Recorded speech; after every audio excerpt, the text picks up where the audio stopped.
What did you expect to happen in this World Series? Nothing different, Dano, than what we saw all year long. The Boston Red Sox dominated the regular season. We saw what they did in New York. I think probably the most impressive thing was how they went to New York in the division series and won 2 games there. They celebrated at Yankee Stadium. They go to the World Series, the reigning World Series champion, the Astros, and they go 3-0 down in Houston. Of course, they're celebrating out on their field. And then you just even though things didn't go right in Game 3 when they lost in 18 innings, you had the feeling. You just knew when you saw some of the interviews, you saw some of the things that went on with the club. They didn't take it as a loss. They looked at that as a positive with the way some guys stood up. Nathan Eovaldi, I mean, come on now. I mean, a lot of people might not have even known his name. You knew he's out of baseball, a couple of Tommy Johns. I think you and I both agreed, Dano. I'd like to have him on my team anytime, anywhere. When it comes to dynasties, it feels like it depends on the sport. You know, the Golden State Warriors are a dynasty. The Patriots are a dynasty. When it comes to baseball, you know, are the Red Sox a dynasty when you consider that you don't really have a common thread as far as manager or star player with what's happened to this franchise? But when you think of dominating or baseball, wise, that they're a dominating franchise. Is this a dynasty? Yes. Yes, without a doubt in my mind. It's kind of a New England thing. I mean, when you think about it, if they don't play in the World Series and play in a Super Bowl, it's kind of been a difficult year for them. But I'll tell you something, Dan, that I learned earlier last year from the president of the Red Sox, Sam Kennedy. Sam talked about there being a difference between spending and investing.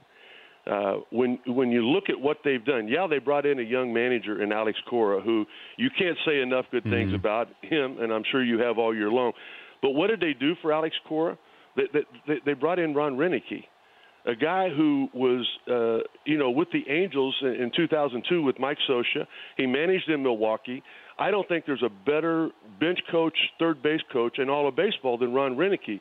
So you don't bring in a rookie manager and not support him with somebody that, is going to have his back in every situation.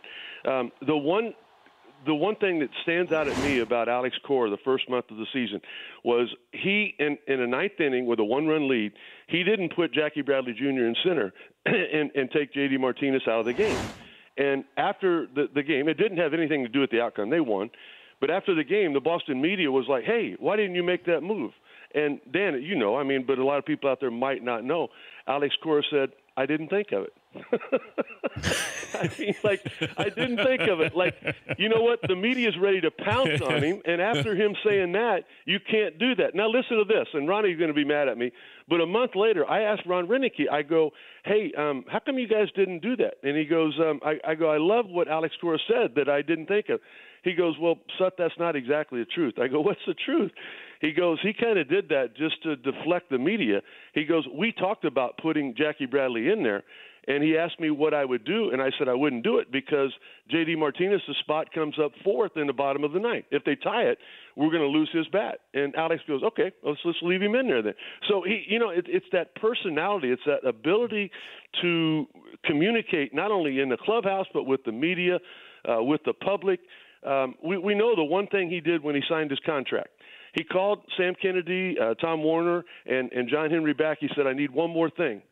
They're going like, okay, he needs another year. He needs more money. What is it? He goes, I need a plane full of goods to go to my country in Puerto Rico. I want to be on that. I want to go down there and help Puerto Rico. And they just lit up. And the last thing I heard, I think they've sent 4 or 5 planes down there to help. So that tells you a lot about the human being that the Boston Red Sox hired. For more Dan Patrick Show, tune to Audience Channel 239 on DirecTV or download the Dan Patrick Show app.